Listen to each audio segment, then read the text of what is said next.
In the coldest parts of the environment, there are a ton of researchers who obviously do research exploring what lives there, the material found in that area, and just everything generally around those cold environments. However, they are obviously cold environments, which means that they need warm gear to protect themselves from possible frostbite and other severe kind of results that can come from that absence of heat.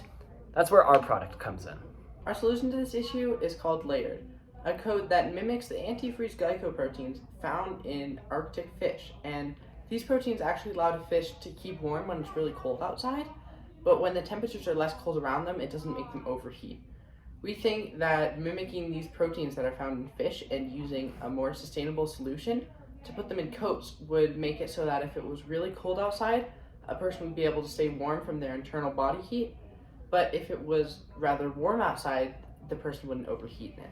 So for this project, we were trying to explore biomimicry and the ways that we can use biomimicry to help us prototype things that would help in real life. And so some of our initial ideas were a refrigerator that would use kind of ventilation similar to that found in termite hills, and also maybe a blanket using proteins similar to our current prototype. But we just ended up deciding that the termite refrigerator would be too difficult to prototype, and it would require a lot of research, and it would be very difficult to replicate. And then we decided that it would be more helpful to have a jacket than a blanket using antifreeze glycoproteins. This leads us to our first prototype, which was originally mostly designed by these two very talented children. It's not much, but it replicates something. Yes. So, do you want to explain? Sure. So the different layers and the different types of fabric we use were meant to represent the different layers in our coat. So on the top, this pink layer would be the layer of fabric that's closest to the skin of the person who's wearing the coat. And then it's kind of just meant to be a soft layer that would be inside the coat. And then this layer right here is meant to represent the synthetic down, which we would be using to insulate the jacket. And then right here we have our antifreeze glycoproteins, this blue layer, and it's kind of surrounded in this black tarp, which is meant to represent our the protective layer that we would have surrounding the glycoproteins.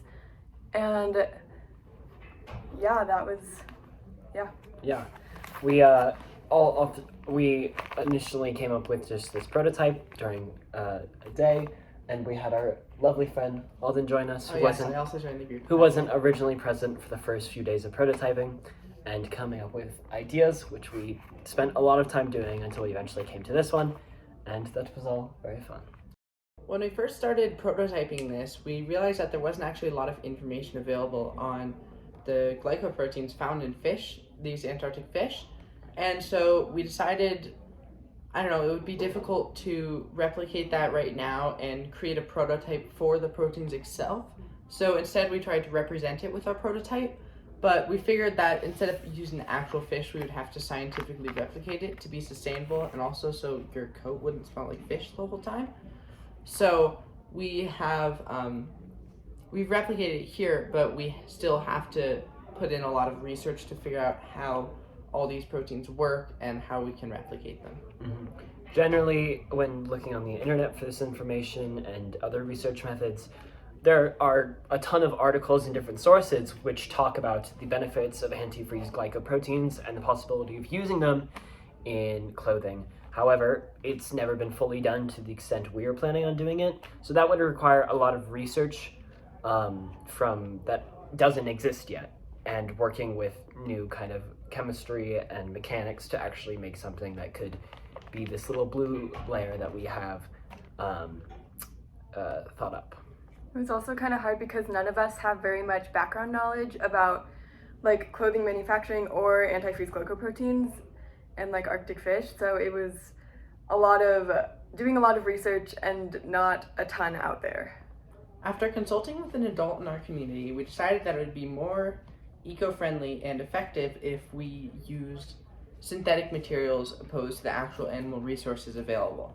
So we decided to turn our down layer, which is represented by this fabric, we decided to turn that into a synthetic down in order to make it more sustainable. And then we decided to turn our glycoproteins. We made the official decision to, instead of using the actual fish glycoproteins, we would instead scientifically replicate them in order to make something that is more easily contained, more sustainable, and something that wouldn't die, because you can't just stick a live animal in a coat. So we decided that turning these into synthetic materials would be more effective. And as mentioned before, with the possibility of research and what has gone into if glycoproteins could be used, all that research points to a possible eco-friendly solution that isn't actually the glycoproteins themselves. And in addition to being more animal friendly, using synthetic materials as opposed to materials derived from animals would also help us reach a wider audience, a wider market, because there are a lot of people out there who are choosing to purchase more sustainable and animal friendly products. Thank you so much for your consideration. We hope that our product can help to improve the world by making life easier for all of the people who have to live their daily lives in very cold areas and who may be made more difficult by having to wear bulky jackets. And we're hoping that our jacket can help make this easier and protect people from the cold. My name has been Lauren. Mine, Alex. Mine, Alden. And thank you very much.